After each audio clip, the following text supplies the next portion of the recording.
last 10.5 years. And now I'm serving in somewhat of an apostolic oversight type role to this church and all of our Church on the Rock churches. That's my new assignment here in the Church on the Rock ministry. And the Lord has told me to take His prayer message to the nations of the world. Someone said, well, Larry, how do you feel like the Lord tells you? I think mainly He speaks in that inner voice where you just know in your knower what is real and what is right.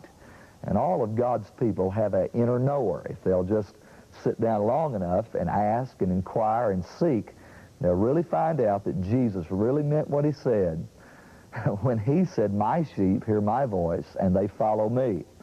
Now today, I follow the Lord, and you're going to follow the Lord with me as we go to the closing section of a great service that we had in a big tent right outside of Nottingham, England. This is Sherwood Forest, where Robin Hood, in days of yore, went throughout the land as the legend goes. But what I'm preaching to you today is no legend, it's no story, it's reality. And I'm believing that your question mark over your soul, the question in your mind, is God really real? Is He really real to me? Will be erased, and God will put an exclamation point on your life, letting you be able to say, I know that I know that I know that Jesus is Lord. You know, this ministry is comprised of 3 parts: prayer, spiritual warfare, and evangelism. You're about to see the ministry of evangelism where a score of people are saved. The pastor said they had enough people to actually start a new church from this one invitation that I gave in the big tent at Nottingham, England. Before we go there, let me re-emphasize 2 things. Number one, we're going in just a few days to San Francisco.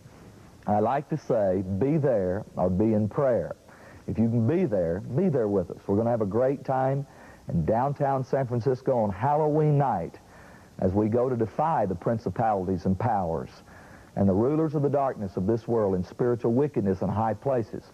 We're doing that for one reason, and that is to see men and women's lives permanently changed by the gospel of Jesus Christ.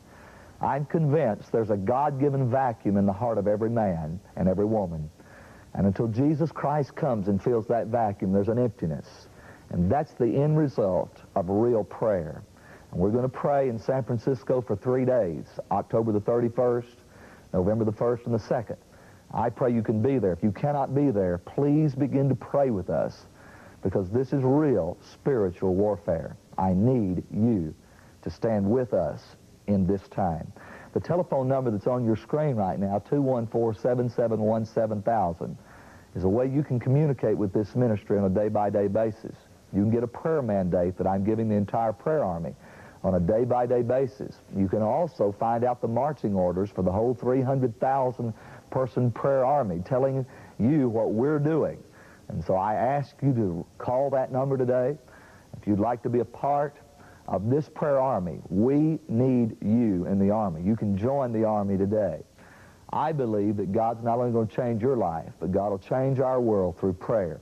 The prayer that will actually establish Jesus as Lord of your life. Watch this from Nottingham, England, as we go declaring Jesus is Lord to the nations of the world. This historically is one of the great bedrocks of Christian faith in Britain. Hundreds of years of Christian heritage. But today, multitudes of the people, only 8% of the children, have a